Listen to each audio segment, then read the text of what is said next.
Greetings and welcome to Theology, Geek, Fitness. I'm Jonathan Pritchett, and today I have a special guest with me, Cody Wieler from the Strong for Your Task podcast and author of the book, Strong for Your Task. Cody, how are you doing today? I'm doing great, Jonathan. Thanks so much for having me on. It's really a privilege to be able to come on here and share my message and hopefully unite in our goals to help Christians to take care of their health. Amen. You know, it's interesting. Back in January, I think I did an interview for your blog, and it's kind of interesting because you and I seem to have very similar interests and concerns about physical health. And you're probably one of maybe 10 or fewer people that I know that are actually out there talking about this.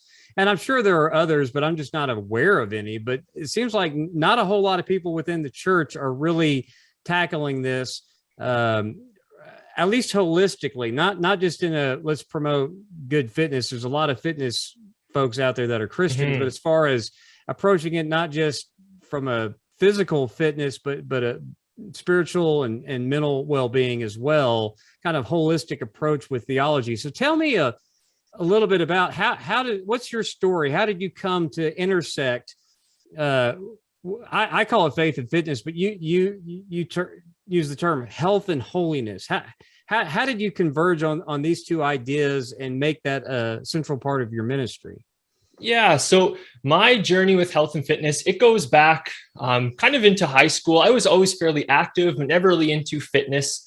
And I had some friends who were into fitness. And so that kind of got me interested in the idea of it, but I never really pursued it a whole lot. And then after moving out and going to university, I got my first gym membership. And then that's sort of when things started to unravel for me, where I got into different fitness blogs about how to look a certain way. And so I found myself really chasing aesthetics more than anything, just how I looked.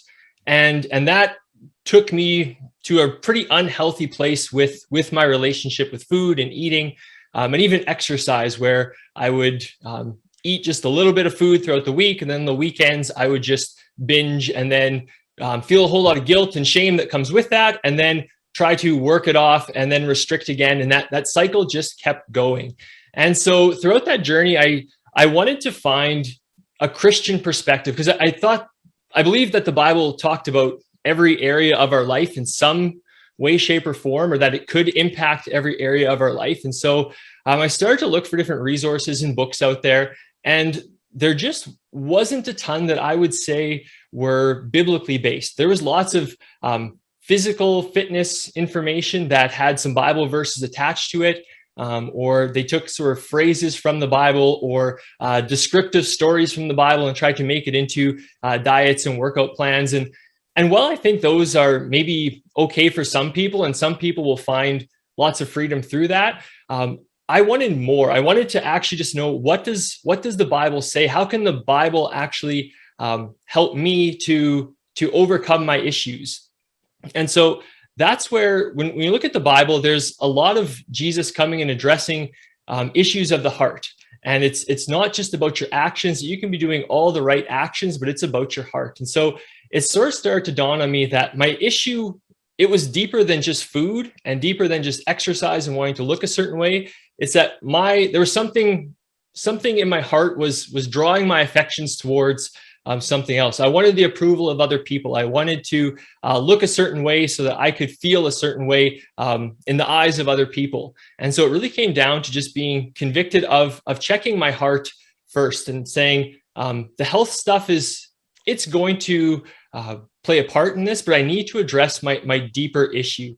And just looking at, why do I want the approval of other people? And so I got down the rabbit hole of that. And then throughout years of kind of working through that, kind of came to the place of stewardship. That stewardship is balancing our health and our holiness. It's about kind of finding, where do those intersect? And so it's not about neglecting my health for the sake of my holiness. It's not about neglecting my holiness for the sake of my health, but saying that because I want to be holy, I should be taking care of my health. Because I want to be like Jesus, because I believe he died for my sins, that my body belongs to him, I want to honor him with my body. And that doesn't necessarily land at the same place of six-pack abs or bulging biceps or those sorts of things.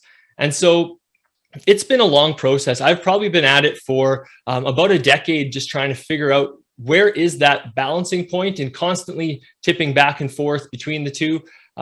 More often towards the health side. I find that side a little bit easier for myself. But it's really just been a journey of looking at what does the Bible actually say, and then not trying to make the Bible say more than it says. And so the Bible doesn't necessarily give us a whole lot of strict teaching on how we as Christians should eat and exercise, but I do believe there's principles that we can take from it. And so the one principle I really hold on to is that our bodies belong to God, and so we need to honor God with our bodies. Amen. The thing I take away with that is the Bible may not speak directly to every issue that we would like for the Bible to touch on. You know, if you're interested in fitness, you may want it to say more than it does, besides Baptist jokes about 1 Timothy 4:8 or whatever.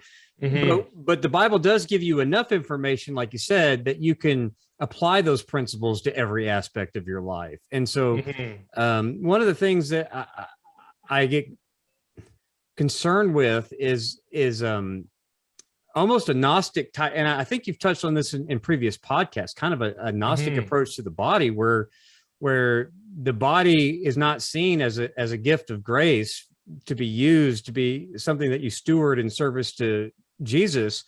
It's almost viewed as, well, I'm going to be out of this body one day anyway, so it doesn't really matter. But the thing is, the resurrection was the resurrection of a body, a transformed and glorified body. But bodies matter because Jesus walked out of the grave. It wasn't necessarily just his spirit, he commended his spirit into the hands of the Father, and that was it. No, he bodily rose from the grave. That's the claim. That's the central claim of the first century Christians, is that Jesus bodily rose from the dead. So he gave up his spirit, but he took it back up again to walk out of the tomb, so raised by the spirit of holiness, according to Romans. So the bodies matter. Bodies are inherently, I think, a good thing because it's part of the physical creation. In Genesis 1, God said everything was good. And then after he created man and woman, he said it was very good. And we're incarnated bodily beings. So I worry that there is a little bit of that sort of lingering Gnostic ways of thinking about the physical world in general, when it comes to not just our own bodies, but our stewardship of the planet and ecology and things like that. So Christians really do need to focus in on that. But you did a couple of points that stood out to me. Is your original foray into fitness was primarily aesthetics. So you wanted to look a certain way. And of course, I think there is a standard that and we want to talk a little bit more about this later, but there's a standard that the fitness industry and the celebrity culture and all of that, they put out there for body image standards that unfortunately the reality of genetics doesn't allow anyone to try to live up to. Plus you don't have the dietitians and the personal trainers and the money for all of that. But when I was reading on your website, your thing is just more about overall health. But on the issue of aesthetics, I don't want to say that aesthetics aren't important as a Christian aesthetic. And I think that aesthetics, that is not the only reason, or even probably the best reason to want to change what your body composition is if you have an unhealthy body composition. But there's kind of a weird line between, is it okay to have self-confidence in your own physical appearance and all of that versus vanity, things like that. So there's a very interesting area there that I was curious what you think about. How important should aesthetics be when we're talking about things that are inevitably, because your body's appearance is affected by both the amount of exercise you get and the kind of foods and beverages you put into your body, and other things if you have bad habits, things that your physical appearance is affected by those things.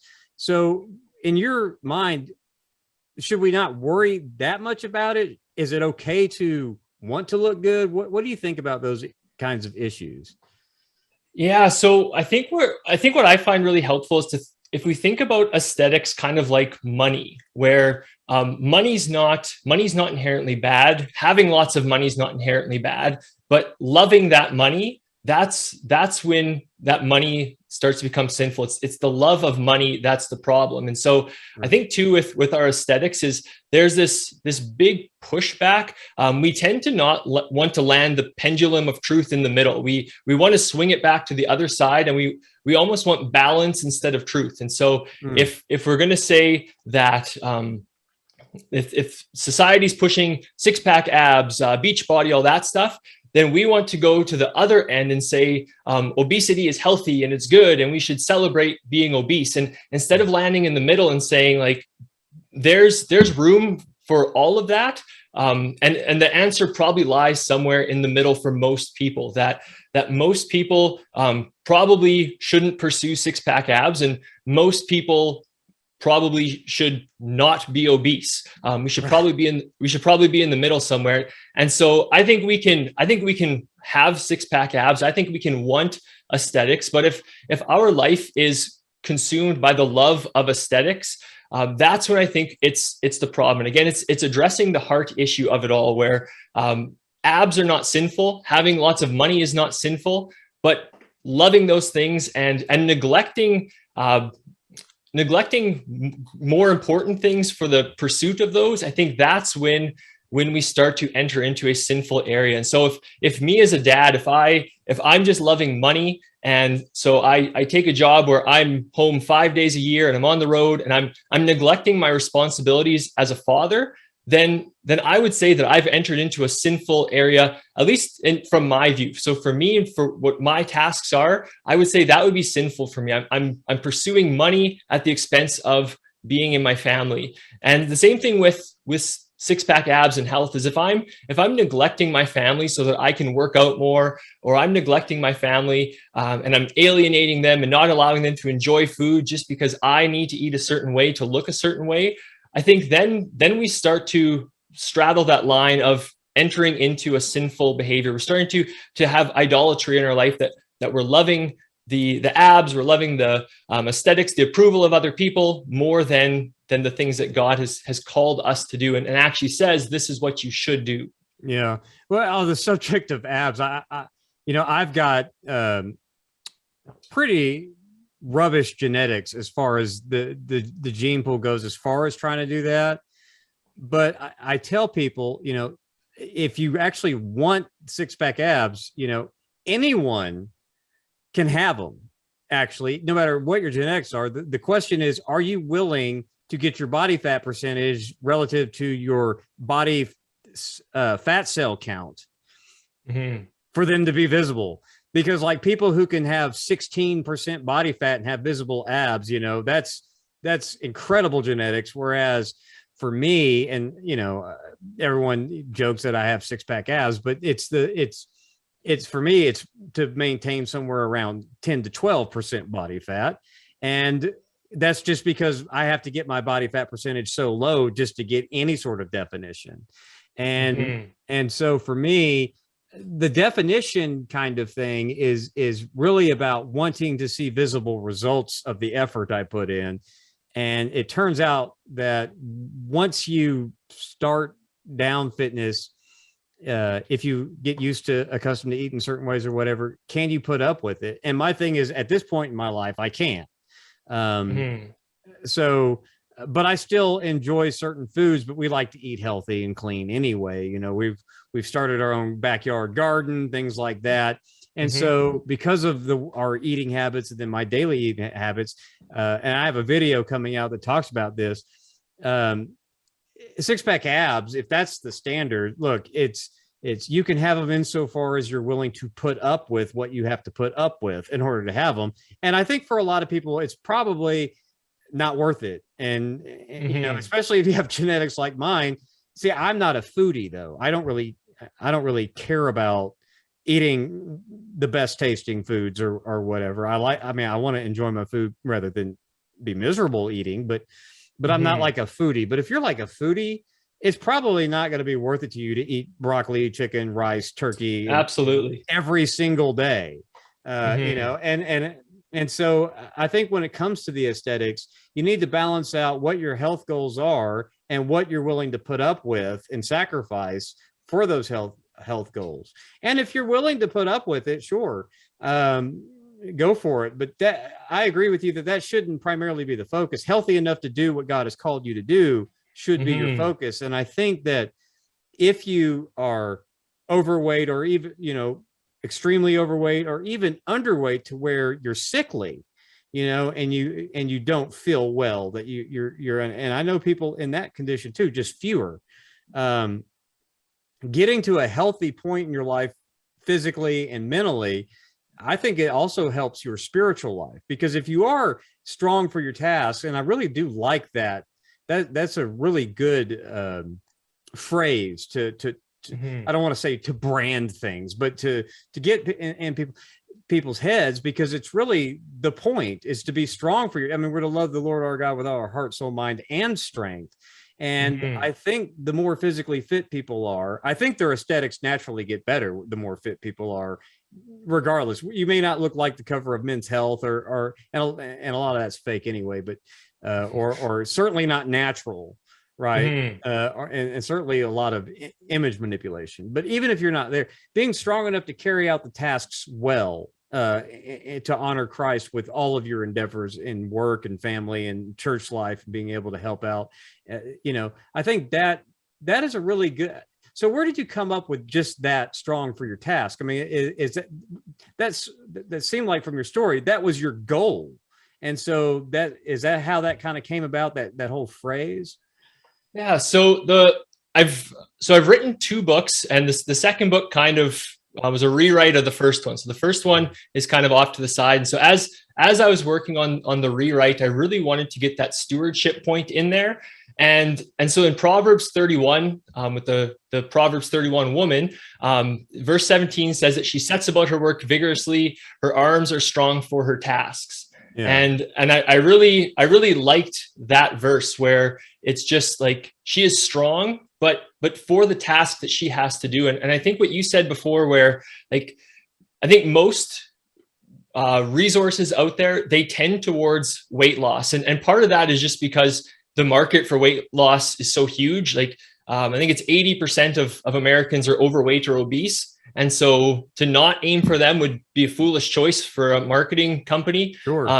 But as Christians, like there's a whole section of people who are not overweight, but stewardship still applies to them. And so if we approach Christian health and fitness simply as Christian weight loss, we're missing out on some of the body of Christ. And we're looking at all people, whether you're underweight, an appropriate weight, or overweight or severely overweight. And I'm just saying, steward your body, take care of your body, be strong for your tasks. And so for some people, that will lead to 6-pack abs. For some people, that will lead to them still being overweight or obese, but they're able to do their tasks. And so I don't think it's not setting unrealistic expectations, because there's not really an objective standard. I can't look at someone and say, oh yeah, they're definitely stewarding their body, because it's really a heart or a mindset application that people are looking for. So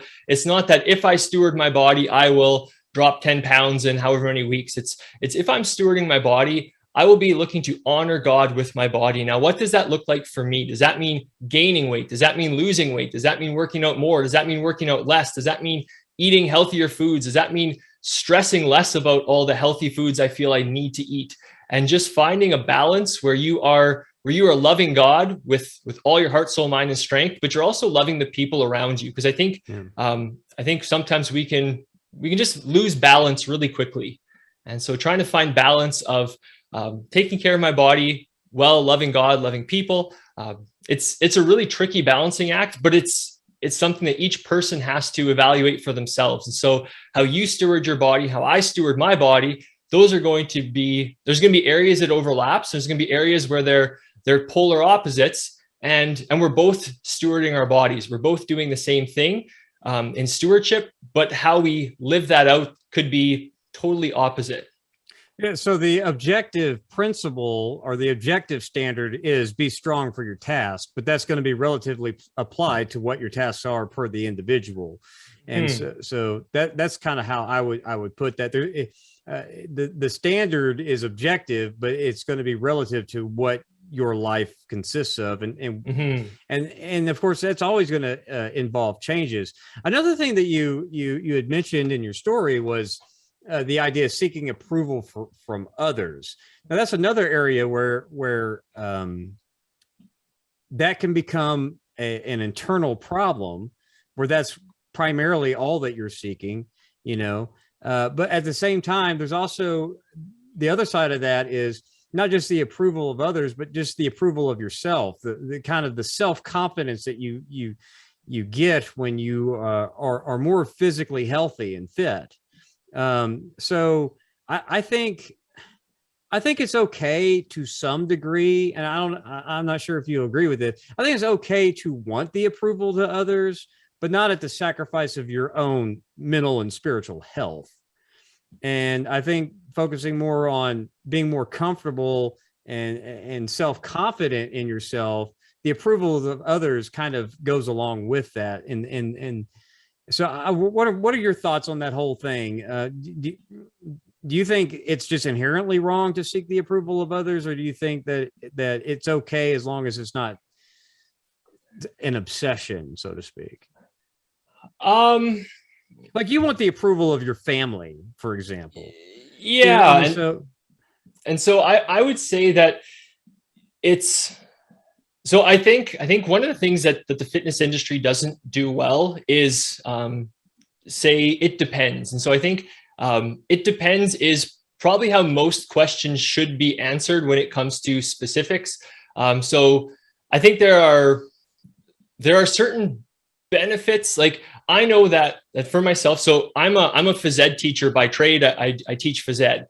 I know that for me to go into my school, I have certain opportunities because of my physical body that other people do not have. And so I can walk into a group of little boys and it's, oh, look at Mr. Wieler. Mr. Wieler's got the big muscles and all this stuff. And so that it does open up a unique door. But if that becomes my motivation for working out so that I can impress all the people and all the kids and all the whoever else out there, I think it just comes down to the heart issues is why do you want the approval of others? And is this going to get it for you in a positive way? And so I think there are definitely some benefits of being healthier and maybe being on the fitter side of things. I think it's tough to draw a hard line of when it's maybe okay to seek approval from others or to be getting that. And so I would definitely say it depends. And it's really about checking your heart. And again, that's going to be different for each person. And that's the one thing with stewardship is it is so incredibly personal. Yeah. And so how one person goes about it is just like, you could have someone who to steward their body, eating a vegan diet is going to be what's best for them.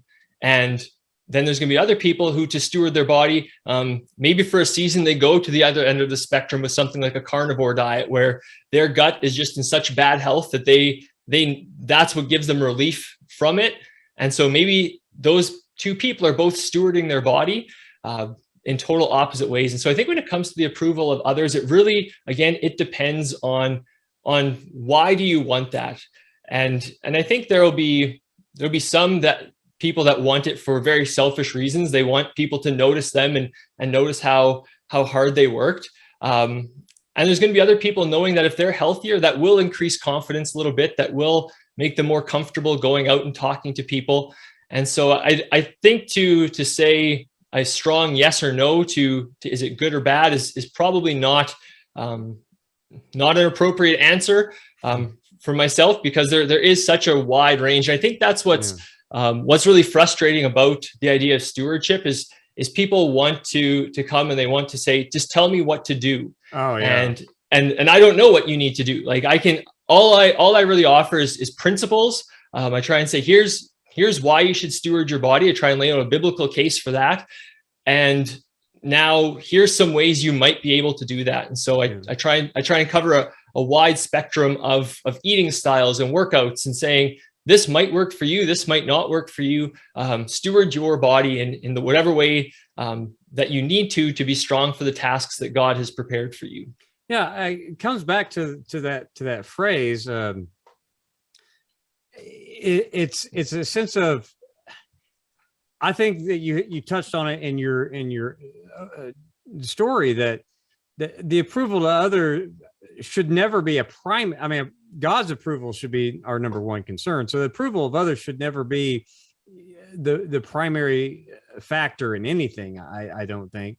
But if that is the primary motivator, I don't think that's where I think it becomes a problem. Like where you said it was a problem in your life, is I think it's okay to have the approval of others and to even desire the approval of others. I mean, to be well liked in the community, that's a similar type of thing. And that's one of the principles that are laid down for those who want to be pastors and deacons, is in 1 Timothy 3, is well thought of, and so I always think of it as that is okay insofar as that's not your primary motivation. That's kind of how I would answer that question. And I think too with it is it's probably going to be more of a byproduct of improving your health. But I think it's also, we run the risk of people don't always hear what we're saying. And so to say you need to be healthier to earn the approval of others or to have it, I think it sets up this dilemma where to be overweight or out of shape, you cannot have the approval of others. And that's not, and that's not it, right? Because I think you could be overweight and you could be an incredibly high character person, sure, and people could really love you, and that's great, right? It's maybe not the best, but we're not setting those things in opposition to each other. That you are a good person if you're fit, and you're a bad person if you're overweight. And I think that's what lots of the messages promote. It's you are a good person and fit, or you're a really morally bad person and you need to lose weight. I think that's what lots of people hear when they hear the messaging, and they attach a lot of moral standards to it. That if I'm overweight, I must be a bad person, and that's not the problem. That's not our standard. Well, yeah, but in the context that's outside messaging. But what we're primarily talking about, though, is when someone's motivation internally is the approval of others, like it was with you. And I think that the messaging that you're talking about, a lot of people get wrong, is because those ideas get put into people's heads. That's why it becomes the primary motivator internally. And so I always, I don't want that to be someone's primary motivator, because I think you're right. It leads you to bad places.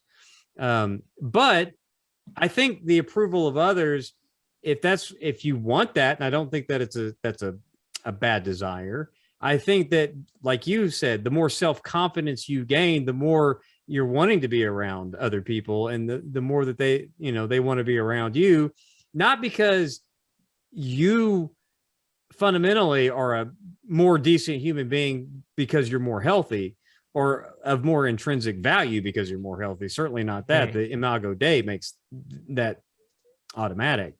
But I think that when people have increased self-confidence, they find that they relate better to other people, and they're more energized, they're more excitable to be around. And if the approval of others is what you seek, I think that kind of comes along with that. Unless you're like an arrogant bro gym rat kind of guy who's, if you're just, you've just become overly obsessed to an unhealthy degree that makes you, intolerable to be around. And I've met plenty of people like that in my life that are like that. And that's a pitfall that you've got to guard against. But and I think one last thing on the approval of others piece is, I think another one of the dangers to seeking that is what happens if you don't get it. And that's where, again, keeping it in balance is, because I think for, like, if I step on the scale and let's say I lose 2 pounds and I strut out and I'm like, oh, my wife's going to make a big deal about this, and she doesn't notice, what does that do for me now? Does that push me driving harder so that she will notice? Do I not care because that's not my main goal? Or do I just give up because no one's noticing, it's not even worth it anyways? And so I think there's those, again, the guardrails to set up around the approval of others that I think it's not inherently sinful to want that, but we need to be aware that we might not get it in the same way. Like we might lose a lot of weight and people might say, looking good. And in our heads, like, what do you mean I'm just looking good? Like, I've done a whole lot of work. And so I think if we put too much weight on that, then we just have misplaced idols there. And so it's like you said, I don't think it's wrong.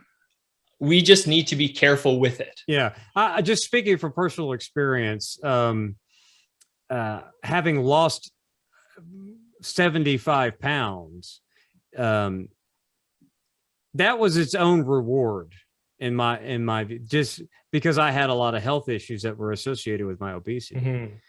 That should be reward enough. But don't worry, people will notice. Mm-hmm. I mean, because I broadcast weekly on Trinity Radio, our podcast.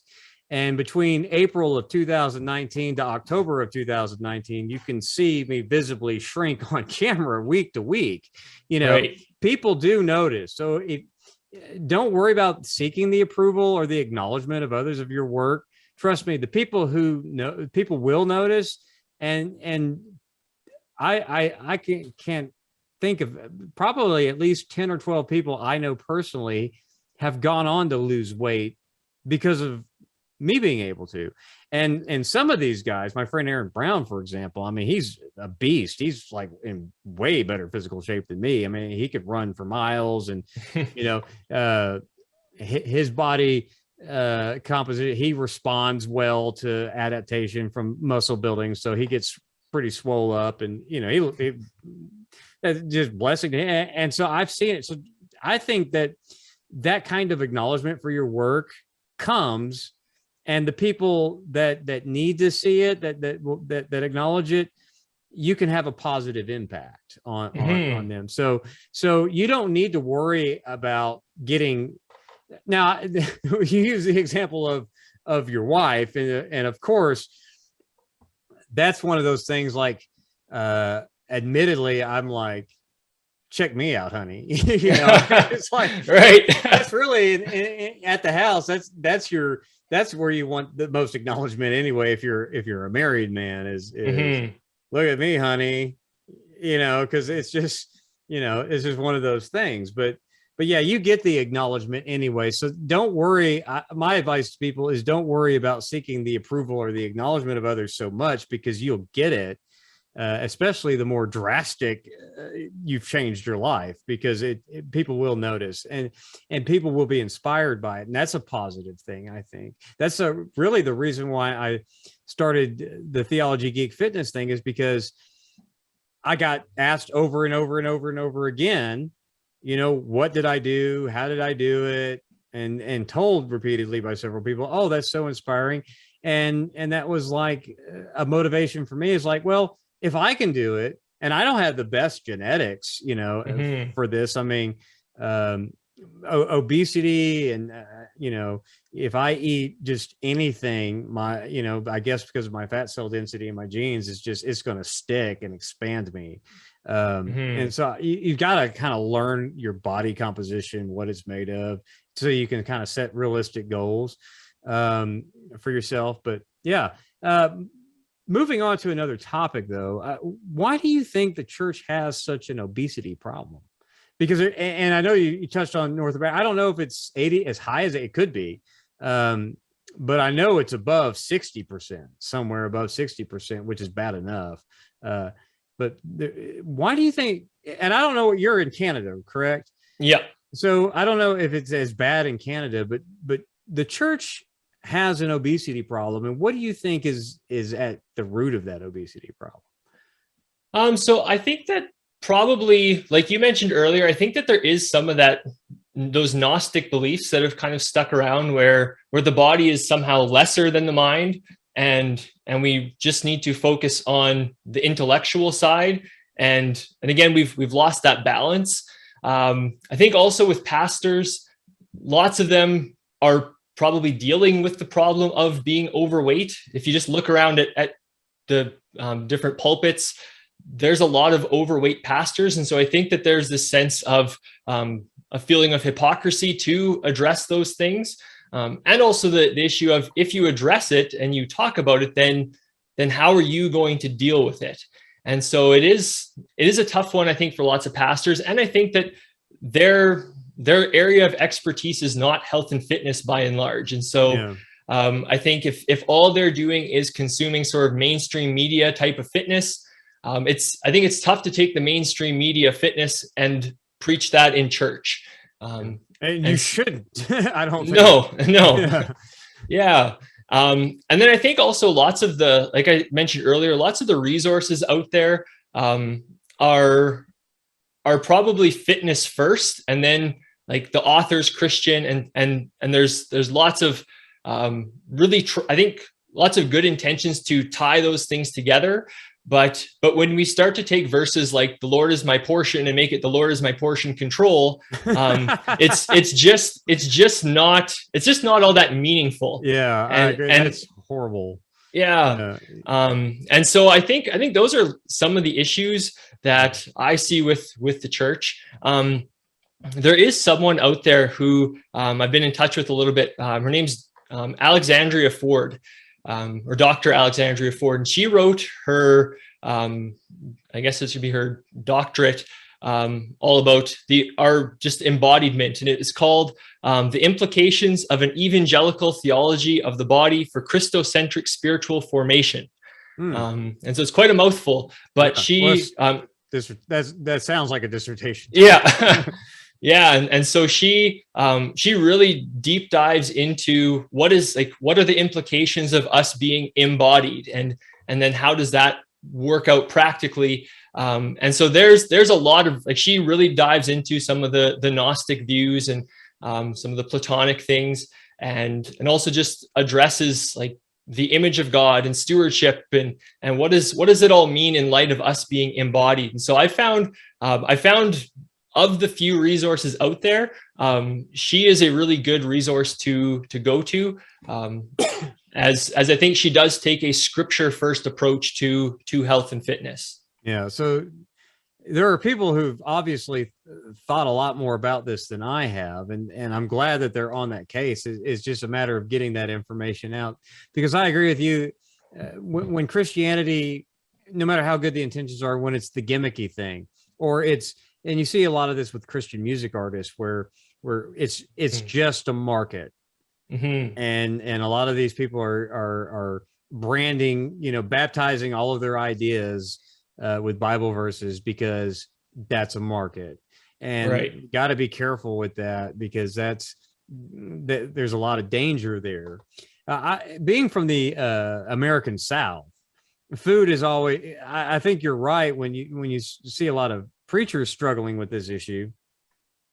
And then in the church, especially in the American South, where food is a central portion of the corporate gatherings. I mean, potlucks once a month, and everyone's always going out to eat after church Sunday afternoon.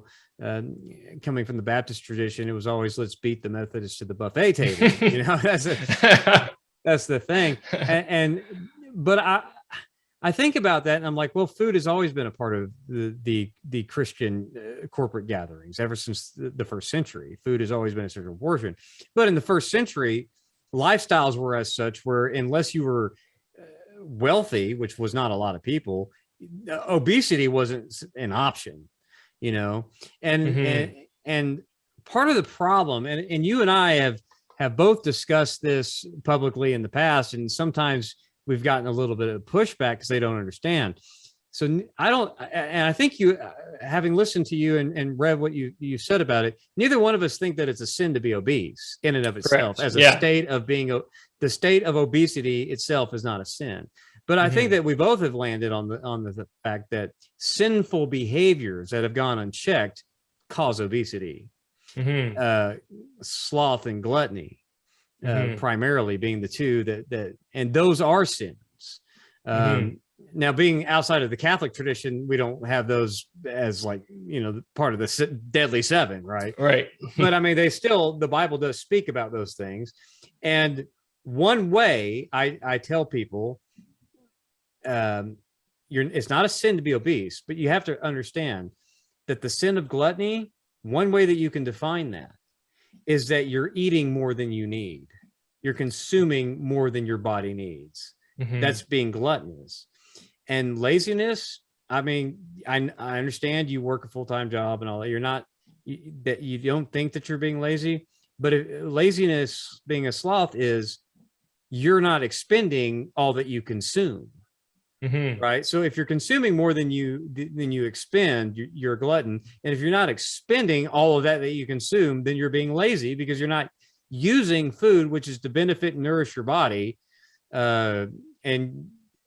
And doing that, being active, doing some sort of movement that uses all of that energy that you're consuming. And so they kind of go hand in hand when we're talking about what results in obesity for most people without major health complications. And so trying to convince people that busy doesn't mean you're not lazy just because you can fill up a day.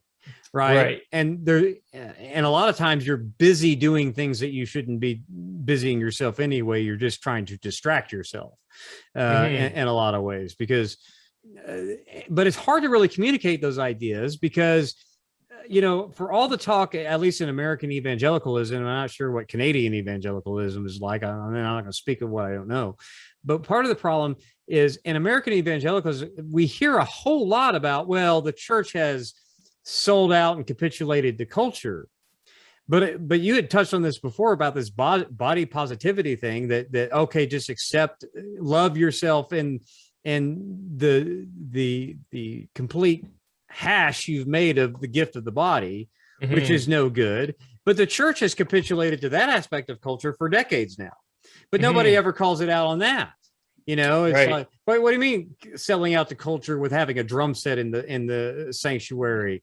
What about the fact that you're all adopting this? It's okay to be lazy and gluttonous. And we have this as a lifestyle of the church. Forget about it being unchecked or not rebuked from the pulpit. It's celebrated, to where we joke about it, to where we make fun of 1 Timothy 4:8 as a joke because it's only a little profit, godliness, blah blah blah. Well, you're not godly if you're a lazy glutton, right? Okay. So when Paul quoted the poet from Crete and said they're all lazy gluttons, what did he affirmed it? He said that is very true. That's what he says right after quoting. That is true saying. That's trustworthy. Believe that. So it's not really something that we should joke about when the Apostle Paul's like, yep, that's what they are. And that's not a good thing, So I don't know what to do about it because there's this line between trying to be positive and encouraging and motivating. And then sometimes the shame that is necessary to rebuke sin that's going to step on people's, people. In a Baptist church, I've heard a dozen times from people who says, well, our preacher thunders the truth because he rebukes homosexuality every week. Yeah, there's no gay people in your sanctuary. Right. So how brave is that when there's no homosexual, nobody struggling with among the 45 people in your congregation? Right. Most of whom are senior citizens. Okay. So how do we deal with that? Because I'm at a loss between how to encourage and motivate and be positive for people to start taking better care of themselves, because a lot of people need to take better care of themselves. And then at the point where you just have to, in many cases, be blunt, and call out the sin of gluttony and sloth and the things that contribute to the overall health problems, and just being a poor steward. Because like I said, stewardship, we're called, part of discipleship is discipline and stewardship. Those are huge chunks of what it is to be a disciple of Christ. It's self-control, self-discipline, and being a good steward, to be able to steward your resources, to provide for your family, to also to be able to be generous to the poor and things like that. So, I mean, stewardship and your body is included in that. And these are like, that's self-discipline and stewardship's probably 70% of discipleship.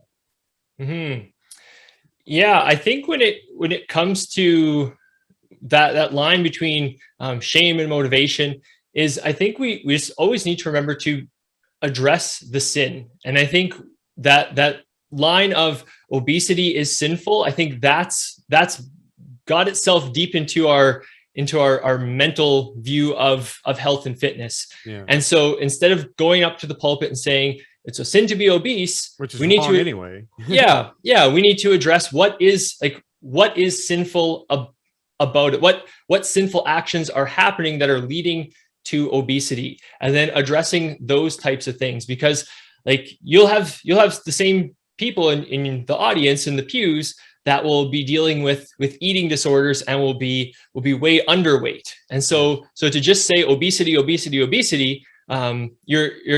neglecting someone. Whereas if you say, like, if we look at gluttony, we look at just taking care of our body, we look at stewardship and trying to honor God in our body. If that's the message that we're preaching, well, now you've hit everyone in the pews. And so I think what we need to remember with this whole message is, what does the Bible say about health and fitness? And it does say a few things explicitly, but not a whole lot. Right. And so it's really targeting the heart issue behind it, and it's targeting some of the sinful actions that lead to either end of the unhealthy spectrum. And so I think one of the messages too we need to be promoting is that working out, being able to move your body, that's a really good thing. That's a gift from God. So if you are able to move your body, you should, because your body was made to move. And that doesn't mean you need to go start lifting a whole bunch of weights, but it means you should be active. You should be working. You should be causing your body to get tired by the end of the day because you've put in some work. And just really getting people to the mindset too of we don't want people to work out because they're so disgusted with themselves and because they hate themselves, but we want people to work out because they actually care about themselves. They actually care about their health and their body. And right away, it's a mindset shift of, oh, I hate myself, I'm so whatever, I need to eat better and exercise, to, you know what, I have value and I matter to God and I matter to other people. I want to take care of my body. I want to be able to serve God in whatever way he calls me to. And I want to serve my family. I want to be a great employee. And I can do that better if I'm at some level of health, whether that's letting go of some healthy habits to just find more balance, or whether that's implementing more healthy habits to, again, find more balance. Yeah. And it goes deeper than what is your body weight and how can you fix it and just getting healthier. I know people that have a normal, healthy BMI, right? Mm-hmm. But they're still not healthy. And, whether it's cigarettes, large amounts of alcohol they consume, it's certain foods that they have no idea that chemically affect the way that they think, from eating certain processed foods, having a certain level of just corn syrup by itself, and the massive amounts that human beings consume in a year with a lot of these products that they eat. They have no idea that these are affecting their mental health. It's affecting their physical health, even if outwardly they don't look, unhealthy insofar as their body weight, but their skin might look unhealthy or various things like that. Not drinking enough water and all kinds of things. So it's not really just about weight, but it's about, I think, education and because in evangelical culture, there's like a lot of people that are on the political right of the spectrum. And I'll actually throw myself in that bucket. I have my politics. But one of the things that I always weirded me out is when I was, from Arkansas, and Mike Huckabee was our governor at the time, and he lost a lot of weight, and he wanted to kind of get into the schools and promote activity and stuff like that. And then when Michelle Obama was president, she wanted to change the nutrition stuff and weed out some of the bad things. And I always remember people on the political right, whether it was Huckabee, who was on the political right, or it was Michelle Obama, who's on the political left, they would, they would relentlessly and mercilessly lampoon the idea of wanting kids to eat better in schools and stuff like, and it never made sense to me that, and at the time, during a lot of that, I remember not being in the best of health myself, but I was like, why is that a bad thing? Like, my dad died of lung cancer, and I used to be a cigarette smoker. And I don't think that cigarette smoking is a sin. I do think it's pretty stupid to smoke cigarettes, though, and so I quit because, it's just really stupid. But I'm not, we like to use the health Nazi or whatever. I don't want to be a health Nazi and poo-poo everything that people like to enjoy, but some moderation and trying to get people to eat better, because all of this stuff, we shouldn't mock it. And I see a lot of mockery involved with I'm not going to eat carrots every day. I barely eat carrots, but I was saying, I think a lot of it's just poor education, but no one in the church is really taking an interest, I think, in educating people on, because the same 65-year-old lady that hates everything in the church, who badmouths the deacons for smoking out front, well, she doesn't even realize that if you think those cigarettes are bad, what's almost as bad is what's in all of these foods, including the biscuits and gravy you're fixing for the potluck. So, that's right. It's like, so if you want to go down that road, and I think it's okay to go down that road, don't just stop at the vices you don't like. We need to be more educated about what these companies are putting in these processed foods that we're eating. And I don't want to sound like a crazy alarmist, but it really does affect people and their health, and not just in ways of obesity. So, and I think something you brought up there was with the processed food. Like, I don't think people are fully aware that there's billions of dollars being spent to make you eat more of these foods. Like, the people behind the curtain of your big companies, like, they're betting a lot of money that they can make you eat a lot of food. And so it's not as if we're just happening upon these foods and we just happen to eat too much. Like, there's a book, I think it's called Salt, Sugar, Fat.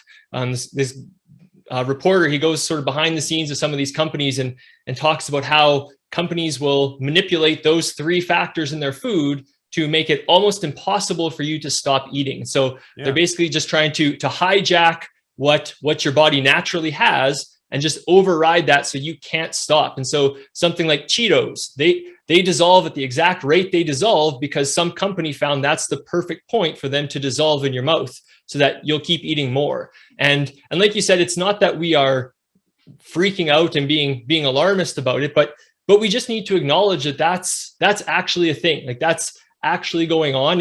And when we eat processed foods, our body is going to eat more of those unless you have a tremendous amount of self-control. Because they're literally designed and created to make you eat a lot of them. And so if you're eating more whole natural foods, you will naturally just eat less of those foods than if you try to eat boiled potatoes versus potato chips.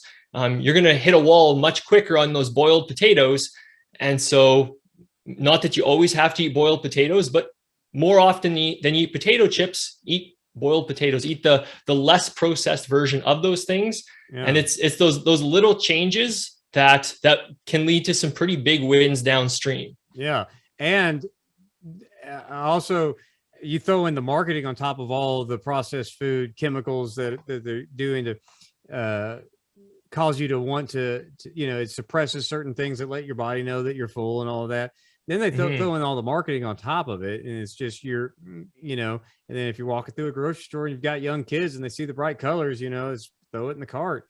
And Of course, this is a flip side, and I'm all about balance. The flip side is there's now industries that are selling you overpriced organic, whole foods and all of this, where number one, it's not that much better for you than just buying the meat. I mean, at your local market or whatever. But now they're preying on you from the other end of the health conscious community, and forget just supplements. It's the food packaging at these whole food. I mean, they're going to get you. It's what's the least amount you're going to get got is what your goal should be. They're going to get you on both ends. Like in the fitness world, like supplements, that's like a multi-billion-dollar business, as if the gym memberships that no one ever uses wasn't billions of business of wasted dollars that you steward poorly for most people. I mean, just this whole supplement business that you got to have this and you got to take that. Like, I take my supplement is a multivitamin, right? I take some potassium because I have a need for that. I don't get a lot of calcium in my diet, so I take a calcium pill to get at least 50% of my daily value. And I do protein powder if I can find it at a good, reasonable price. That's it. And I probably don't need the protein powder, and I don't go for it if I can't find it at a decent price, because that stuff's expensive too. It's actually cheaper to just eat more chicken or something than it is to go buy a big case of whey protein, unless you can find it at a discount store, which is typically where I get it. But I try to get most of my foods from either vitamins to shore up the foods that I don't eat. Like, I'm not a banana guy, and asparagus is really expensive. So my potassium, I need to get that from somewhere else, because I don't eat a lot of potassium rich foods, and calcium rich foods, I don't really eat a lot of that either. So other than just shoring up some shortcomings in your diet, I don't recommend, and I don't need protein powder. It's just something that I do to get my macros, because I'm into that kind of thing. I don't need to be, but I don't, when people ask me what supplements you use, well, protein powder and vitamins mainly. But that's a part of that thing that'll get you too. But so there's a lot of that marketing out there, a lot of these processed things, and protein powders, processed food, a lot of them, they're out to get you hooked. And so talking about all of these things in the church, you don't hear much about it. You hear about alcohol and cigarettes, but you don't know what McDonald's is doing to you, Yeah, for sure. So I'm all about educating people in the church. You're all about educating people in the church, but I mean, it's a tough sell, don't you think? I mean, at least in certain places in North America, it's tough to get anyone to want to listen. Everyone wants to lose weight that's overweight that I've talked to. But then when you tell them about this stuff, they become overwhelmed, And I get it. It's easy to become overwhelmed, but it's a tough thing that the church is going to eventually have to, because the church is by and large in the West failing. And obviously the church is in decline, and we're not strong enough, I don't think, for the task that the basic functions of the church should be doing, much less anything else. So I don't know how to fix it. I try, and in the line between motivation and shame, I tend to fall on the motivation side of things, but I have to confess that my co-host of Trinity Radio, Braxton Hunter, he's the president of the seminary. His father was the one, and I don't think he meant to shame me, but he's the one he used to be president before his son took over, and he's the one who hired me here. And he pointed out in 2019, after my second hospital visit, says, son, and I don't think he meant to be offensive, and I wasn't offended, because I'm not that kind of guy, but it's like, you've really gotten fat since you came to work here, and it's not good for you, and he wasn't trying to be mean. He was trying to show concern, but that's just the way he talks. Right. It wouldn't have been, and I'm sorry, it wouldn't have been less offensive if he said, you've put on a lot of weight. That's not any nicer than saying fat, right? So, or at least not to me. I wouldn't have taken it and I wasn't upset by it, because, by golly, he was right. But he was the only person that ever called my wife didn't say anything about my excessive weight gain. None of my friends said anything about it. But old Harold Hunter comes along and says, son, you've gotten fat working here. Start working here, And after, being in the, going to the emergency room twice, for problems, all of which related to my obesity, that's what it took. So I don't know. I think it's always wrong to fat shame people, but a little bit of upfront directness, I don't know that that's out of line either. Yeah. And I think part of what you see a lot in Christian culture is almost this Cold War between Christians, where we all know that we've got some sins that are kind of being hidden, and we're afraid that if we call it out in someone else, that they're going to return fire. Yeah. All right. And so instead of just living our lives open and confessing our sins like we're supposed to, we all just kind of agree that we just won't talk about them, and then they almost don't exist. And so I think, like, to call out sin in someone, there's a level of vulnerability there that, like, they might and probably will try and come back at you in an attempt to save their own ego. And so you hope that they receive it humbly and say, you know what, you're right. And then they go and deal with that. And so I think as the church, as fellow brothers and sisters in Christ, to call out sin in people's lives, I think is something we need to do more of. But part of that comes from us not hiding our sin and just being vulnerable, going out over to someone and saying, I'm struggling with this, and just bearing it all out there so that you have nothing to hide. And I think it goes back to Genesis with the fig leaves, right? We put on our fig leaves to hide our vulnerability, and we all just kind of, it's like the emperor has no clothes, where we all say, oh, those fig leaves are beautiful. And we've convinced ourselves that this is okay, and we'll all just coexist, instead of saying, nope, there's something wrong here. Let's dig it out and let's get messy. But when you get messy, sometimes it gets really messy. And I think that's one of the things people are afraid of with it. And so if I call out someone for being obese, what are they going, or the self-control and those issues that they're struggling with, what's going to be coming back my way? And I think that's in the name of self-preservation. Oftentimes we just agree to let it be, and no one's better off because of it. Good stuff. So I want to get a little bit personal here. What is your normal fitness routine? I got to answer 5 reps on your website. So for you, what does fitness look like? I know that you're in physical education for vocation, but in your personal life, outside of work, what is your fitness routine? So I try to lift some sort of weights every other day. I've got a home gym at home with Olympic weights, dumbbells, squat rack, etc. And so that's been pretty nice over the last year of lockdown and all that stuff. And so I try to do something every other day, but I typically will take Sundays off no matter what, just as my day of acknowledging that this one extra workout's not going to be what makes or breaks me. But that if I just take that one day off, no matter what, to say that my immortality is not wrapped up in this workout. I can take a day off of working out and things will be fine.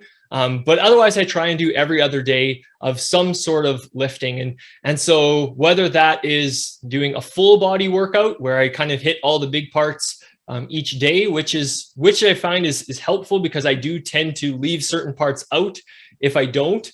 And so getting in my squats and stuff before I hit the more fun body parts is something that I've implemented. Or sometimes I'll do sort of an upper lower type thing where I'll work the upper body one day. The next time I come in, I'll do a little bit more lower body focus.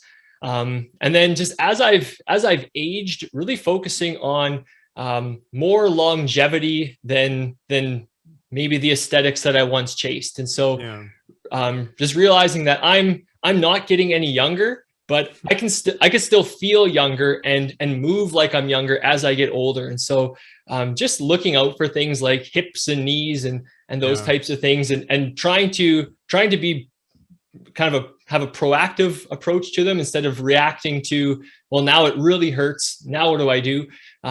Just trying to touch on those things at least a little bit, not necessarily pursuing just getting stronger, like realizing that there's really no functional reason I need to try and deadlift 500 pounds. Right. There's probably on my way there, it's going to hurt me, and that's going to impact my tasks. And so I won't be able to be there for my kids to go and play because dad's icing his back again. And so just kind of getting that perspective change in, like, I don't need to always be pursuing new personal bests and trying to have eye-popping numbers or great big shoulders and those sorts of things. But there's just trying to adopt more of a health-based approach to it, where I wanted to do this for the rest of my life. And there's certain things I can do that will hopefully allow me to do that, barring an unforeseen circumstance. And then I try and be really active with my kids. And so we love going for bike rides and playing at the park and just wrestling and throwing them up and down and picking them up and carrying them, and just those sorts of things where it's not necessarily a workout, but it's ways I can integrate my strength and my tasks at the same time. And if I keep picking up my kids, I will keep getting stronger, but always at a rate that's strong enough. And so I don't need to deadlift 500 pounds to lift up my 40-pound kid. Right. I can do that with far less overall strength, and just remaining functional, trying to just be healthy and understanding that the aesthetics goals that I once chased, they don't make me a better dad. And so as that's kind of my primary task, I'm learning to let go of some of those other things. And it's tough sometimes because it does sometimes sneak in there. Like, oh, if you just did a little bit more, a little bit different, then you could have these things you once had. And it's like, maybe, but at what cost? And so for me, being a dad is super important. And so I want to make sure that I'm there for my kids when they need me. And so I've had to maneuver things around, and it means waking up sometimes exceptionally early so I can be done my workout before they're at the breakfast tables to read our Bible as a family. Because I feel like that's more important to me than getting in an extra workout or getting some extra sleep. And so just learning to say I can no longer work out 7 days a week like I used to. I can no longer work out for this long. I need to do something a little shorter, and that's okay. Yeah, I have found, because for the patrons of Theology, Geek, Fitness, the workout routines that I put together for our Facebook group, I actually record them and do them, and those are just my workouts. I mean, once you figure out how to exercise properly, whether using weights or resistance bands or suspension trainers or whatever, as soon as you know how to get good contractions and know what to look for and know how to adjust to the right amount of resistance, no matter what kind of equipment you're using, to get the results that you're looking for as far as muscle damage and, keeping good time under tension and metabolic stress and all that. You can get a good workout with anything. So, and I've recorded these, and I noticed that whether I'm doing a 5-day split, where I'm working a different muscle group every day, or if I'm doing what I normally do, which is push, pull, legs, and then a core workout, it always comes out to the same amount of time, because no matter how you divide it up. Right. Now, so it's always coming out to where I spend 3 hours and 20 minutes, give or take a few minutes, no matter what split I'm doing, because I'm usually exhausted, no matter what the routine I put together, the same amount. So if I'm doing a 5-day split, my exercises are typically shorter because I'm only working one target. Whereas if I'm doing a push day, you're getting chest and you're getting a little bit of shoulders and you're getting your triceps and all of that. So it takes a little bit longer, but it all comes out to the same amount of time every week. It's roughly 3 hours and 20 minutes, which out of 168 hours, it's less than 2% of my time. You really don't have to spend, you think, wow, 3 hours and 20 minutes a week. Yeah, I'm not in the gym for an hour a day, 5 days a week, 7 days a week. It's actually only 3 hours and 20 minutes because and because I'm not going anywhere, I either do it at home, do it in my office, or go outside and do it, because the kind of gear I use, I don't have to haul a squat rack anywhere. It takes 3 hours. It's 2% of my life is doing this. And so when I talk to people who don't have time, it's like, well, wait a minute. You could do what I'm doing while you watch all those shows on Netflix. Maybe you should. Right.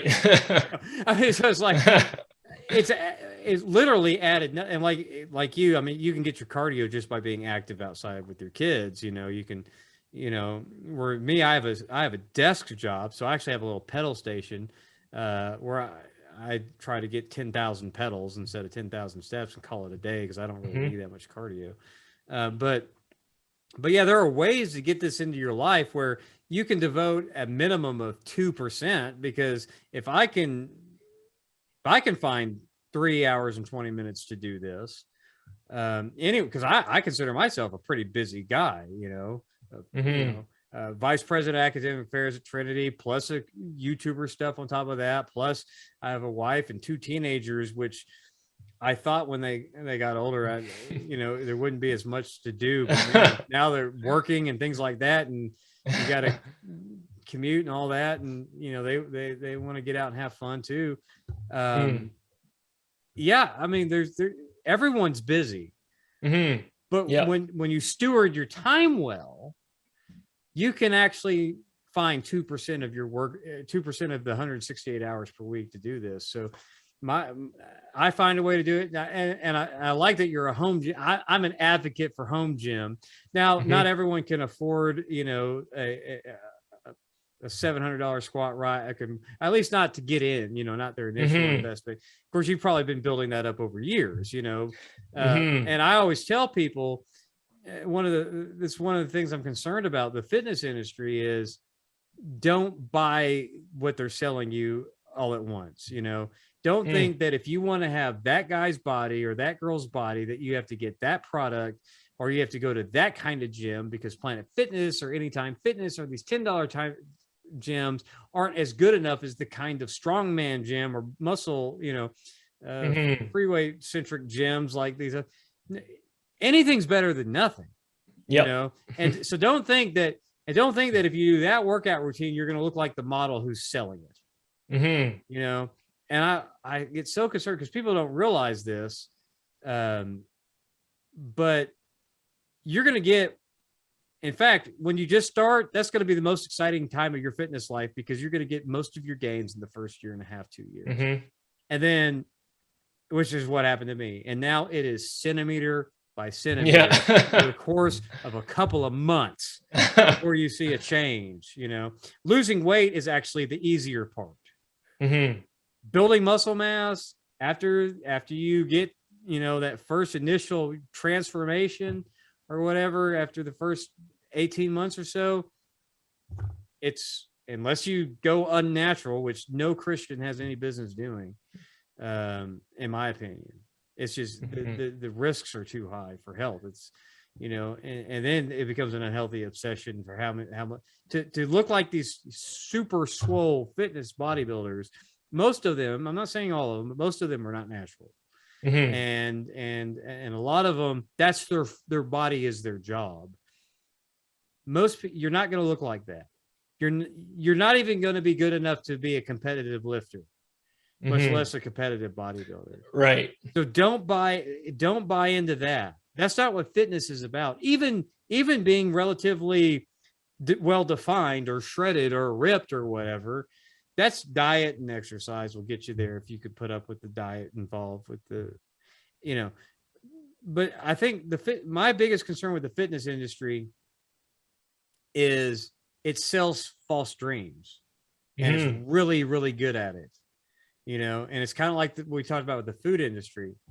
If you look behind the scenes at fitness industries, you have girls stuffing their backside yoga pants with fake glutes, so to speak.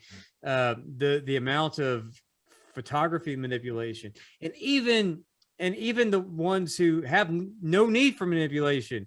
You're not going to get Jay Cutler's body, for example, right? By eating healthy and working out for 3 hours and 20 minutes a week. Not going to happen. And so I always am concerned about when people get excited and they're ready to make a change and they're ready to get fit and they're ready to get healthy and they go to the internet, which is the worst thing in the world to do. And I say that as a guy on the internet who talks about health and fitness, right? there's no guarantee I know what I'm talking about, right? I mean, you need to look into it and use discernment, because you're going to get false hopes and false dreams. And there's the only thing that they're honest with you about, not in the specifics, but generally, is you have to exercise and diet if you want, and get your nutrition right. Now, we can call that a diet, not necessarily caloric deficit if you're not overweight. You're eating. Generally speaking, this is the one thing they're honest with you. You need to do some exercise and eat well. Yeah. And that's about the best advice you're going to get from everybody, because everything else is do this program and you'll have these 6-pack abs, do this and you'll have, boulder shoulder. No, it doesn't. Right. There's no magic routine. There's no magic supplement for sure. And if you're like me, 5'8", and your wrists are hardly, my muscles, my guns, when people say, oh, look at you flexing your guns, 14 inches is not, it looks impressive because of my body fat percentage. It's not a big gun. It just looks like it on my frame, right? 14 inches is average, right? Yeah. This is a 13-year-old chubby kid's arm. It's like my wrists are only slightly larger than my wife's. On this frame, I'm never going to be an enormous bodybuilder, right? So I try to look the best that my genetics will allow, and so have realistic expectations. But what are some of the guardrails that you think need to be put in place to keep people from becoming, and I don't consider 2% of my week an unhealthy obsession, but I have seen people develop unhealthy obsessions with it. So what are guardrails you keep in your life, and what are your biggest concerns about people getting into fitness, and what do they need to watch out for from the fitness industry?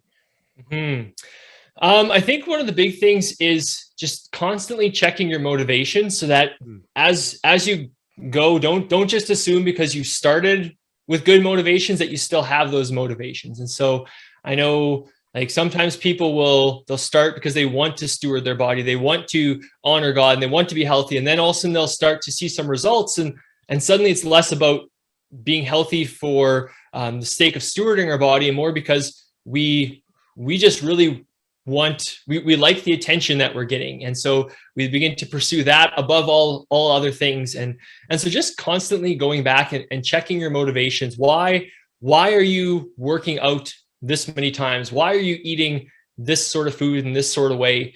And just trying to be honest with yourself, and even having someone that you trust, that you can discuss those things with. Because I think oftentimes in our head, we can justify things and make things sound very benign and okay if it's just us talking to us. Whereas if I have to talk to a friend and I say, well, I really want to work out 6 times a week because I want to have razor sharp abs and I want to look awesome with my shirt off. When I say that out loud, it sounds ridiculous, but in my own head, I could get there. I could get to a place where that sounds like a reasonable plan for my life. And so I think having someone that you can bounce things off of, and just saying it out loud can really be helpful in just helping you hear what you're actually trying to justify. And I think so much of sin could be dealt with if we just stopped and did that. Or if we're like, you told someone, I'm going to go and lie to this person so I can deceive them so that they will think better of me. Right? If we just if we said it out loud what our motives were before our actions, we probably wouldn't do a lot of the sinful things that we do, but we justify them in our head, and then we go forth and do them. And so when it comes to even stuff like eating, right, we could justify, I'm going to eat a whole pint of ice cream. But if I go tell my wife, hey, I'm just going to go to the kitchen and eat a whole pint of ice cream right out of the tub, well, suddenly that's a little different. And the same thing's true with healthy eating too. If I tell my wife I'm not going to eat any carbs, I'm just going to eat chicken and broccoli for the next year. In my head, again, I can get there where that might be a good idea. But when I say it out loud and then she starts to question why I want to do that. Well, what about the kids? What are we going to do while you're eating that? Yeah. It suddenly just, again, it sets up some guardrails. It forces me to stop and think and acknowledge the heart behind it, which is really what I'm after. Is I want people's hearts more than their health. but realizing that if your heart is in the right place, then we can get your health there. Because like you said, health is largely just math. And so if I can manipulate my calories either up or down, depending on what stewardship looks like, if I can spend a couple of minutes or hours a week doing some sort of resistance training, that will change my body. That's it has to.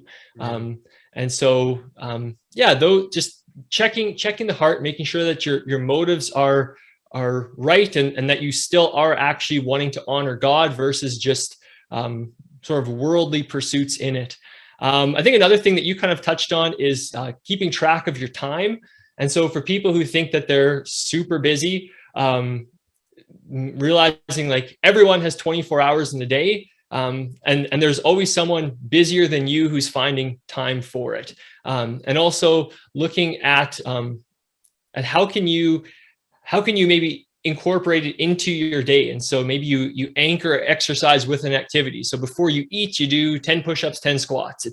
It's not a lot, but it's something. And over the course of a day, if you eat 3 meals, you've now done 30 of each of those. At the end of a month, you've almost done 1,000 of each of those, which is a lot more than not doing anything. Right. And then the same thing's true on the other end of the spectrum, that if you look at your time and you are spending way, way more time exercising and meal prepping than you are in the things that matter more, that's a wake-up call that you need to just reprioritize some of your time, that it's getting away from you.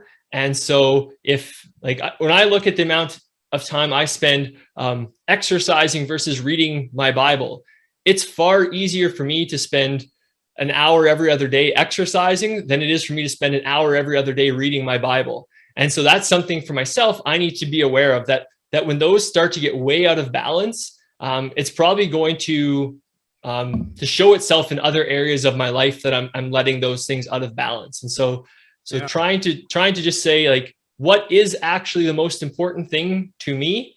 And then, is my time demonstrating that? And so if I say that God is the most important aspect of my life, well, am I showing that by how I spend my time? Am I showing that by how I spend my money? And again, just having someone that you can bounce those things off of, I think is important as well. Just again, to get out of your head and actually hear what you're saying and what you're trying to justify. It might be good, or you might be trying to justify sinful behaviors. And so constantly checking your heart, just increasing awareness of what you're doing, and also just looking at the tasks that you have. And so, like I said earlier, as a dad, a world record deadlift is not going to benefit me as a dad. It's not going to benefit me as a teacher. It's not going to benefit me as a member of my church. It's not going to benefit me in any area of life except for maybe in the gym. And so if I'm going to pursue that, it needs to be very much on the periphery of everything else. That can't become my main focus to say, I need this, and then just go all in, because I don't need it. That doesn't help me. Me deadlifting 225 pounds or 500 pounds is going to make zero difference in how I accomplish any of those tasks. And so I think it's just constantly checking in, to check your motives, check your heart, check the why are you doing whatever you're doing, or why are you not doing what you think you should be doing. I think that's a great place to start with, just like you said, setting up those guardrails. Because oftentimes people will, I think with fitness, they'll trade maybe an unhealthy obsession for a healthy obsession. And so like lots of people, after they've gotten over a drug addiction, they get into health and fitness, but that obsession and addiction, it doesn't solve itself. It just transfers. Right. And now it's something that's socially acceptable because it's good to take care of your body. And so, and even in contrast to what they were once addicted to, it's a lot better, but they've really just traded one for the other. And so I think too, even with food, some people will swing that pendulum really far, where they're unhealthy, they're inactive. And so then in response, they go all in. And so just recognizing, like, good things can become God things, and then they're no longer the best things for us. And so that's where just constantly checking in, checking motives, checking why am I doing any of this, and are there ways I could change it to make it better? I think is important.